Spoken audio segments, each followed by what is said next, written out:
মই দশম শ্ৰেণীৰ ছাত্ৰ ছাত্ৰীসকলক সমাজ বিজ্ঞানৰ ৰাজনীতিৰ দ্বৈত নাগৰিকত্ব ব্যৱস্থা বুলিলে কি বুজায় এই সম্পৰ্কে অলপ ক'ব বিচাৰিছো। আৰু মই যদিও দশম শ্ৰেণীৰ ছাত্ৰ ছাত্ৰীসকললৈ বুলি কৈছো, কিন্তু ইয়াত নৱম শ্ৰেণীৰ ছাত্ৰ ছাত্ৰীসকলেও ভাগ ল'ব পাৰে, কাৰণ নৱম শ্ৰেণীৰ ছাত্ৰ ছাত্ৰীসকলৰ কাৰণে এই কুৱেশ্যনটো প্ৰয়োজনীয়। এতিয়া কথা হ'ল দ্বৈত নাগৰিকত্ব ব্যৱস্থা বুলিলে কি বুজা। এই ব্যৱস্থাটো আমাৰ ভাৰতবৰ্ষত আছেনে, এনেকুৱা হয়তো কুৱেশ্যন হ'ব পাৰে। তেতিয়া তোমালোকে ক'ব লাগিব যে এই ব্যৱস্থাটো আমাৰ ভাৰতবৰ্ষত নাই।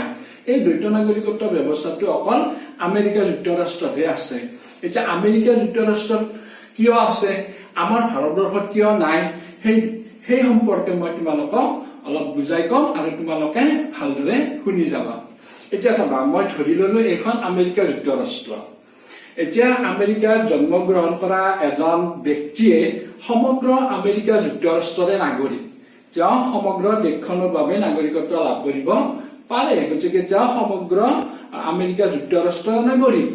কিন্তু সেই ব্যক্তিজনে যদি আমেৰিকাৰ এখন অংগৰাজ্যত বাস কৰে, অৰ্থাৎ আমেৰিকাৰ আন এখন ৰাজ্যত যদি তেওঁ বিবাহ সূত্ৰে হওক, চাকৰি সূত্ৰে হওক তেওঁ যদি বসবাস কৰে, তেতিয়াহ'লে তেওঁ কি কৰিব পাৰে যে সেই ৰাজ্যখনৰ চৰকাৰৰ ওচৰত তেওঁ নাগৰিকত্ব লাভৰ কাৰণে নিবেদন কৰিব পাৰে। তেতিয়া আমেৰিকা যুক্তৰাষ্ট্ৰত থকা সেই ৰাজ্যখনে সেই ব্যক্তিজনক কি কৰিব পাৰে যে নাগৰিকত্ব প্ৰদান কৰিব পাৰে। গতিকে আমেৰিকা যুক্তৰাষ্ট্ৰৰ সেই ৰাজ্যসমূহৰ অংগৰাজ্যসমূহৰ সেই ক্ষমতাটো বা সেই অধিকাৰটো আছে যে তেওঁলোকে কি কৰিব পাৰে, সুকীয়াকৈ সেই ব্যক্তিজনক নাগৰিকত্ব প্ৰদান কৰিব পাৰে। গতিকে তোমালোকে এতিয়া চোৱাচোন যে এজন ব্যক্তি সমগ্ৰ আমেৰিকাৰ কাৰণেই তেওঁ নাগৰিকত্ব পালে, গতিকে তেওঁ আমেৰিকা যুক্তৰাষ্ট্ৰৰ নাগৰিক। কিন্তু সেই ব্যক্তিজনে কি হ'ল, আকৌ এখন অংগৰাজ্য অৰ্থাৎ আমেৰিকাৰ আন এখন ৰাজ্যতো তেওঁ সুকীয়াকৈ নাগৰিকত্ব লাভ কৰিলে। গতিকে এজন ব্যক্তি ইয়াৰো নাগৰিক সমগ্ৰ ৰাষ্ট্ৰখনৰ, আৰু সুকীয়াকৈ কি হ'ল যে অংগৰাজ্য এখনৰ নাগৰিক। গতিকে এজন মানুহে দুই ঠাইত নাগৰিকত্ব লাভ কৰিলে, সেইকাৰণে কি কোৱা হয় যে দ্বৈত নাগৰিকত্ব বুলি কোৱা হয়। গতিকে এই দ্বৈত নাগৰিকত্ব ব্যৱস্থাটো আমেৰিকাত আছে। এতিয়া আমাৰ ভাৰতবৰ্ষত এই ব্যৱস্থাটো নাই। এতিয়া চাবা, মই ভাৰতবৰ্ষত কিয় নাই সেই কথাটো কৈ দিছো। তোমালোকে চাবা যে মই ধৰি ললো এইখন বাৰু ভাৰতবৰ্ষ। গতিকে আমাৰ ভাৰতবৰ্ষতো বহুত ৰাজ্য আছে, 28খন ৰাজ্য আছে। গতিকে 28খন ৰাজ্যত এজন ব্যক্তি যতেই জন্মগ্ৰহণ নকৰক, তেওঁ যে অকল ভাৰতীয়হে নাগৰিক, তেওঁ ভাৰতৰ বাবেহে নাগৰিক, তেওঁ ভাৰতত নাগৰিকত্ব লাভ কৰিলে।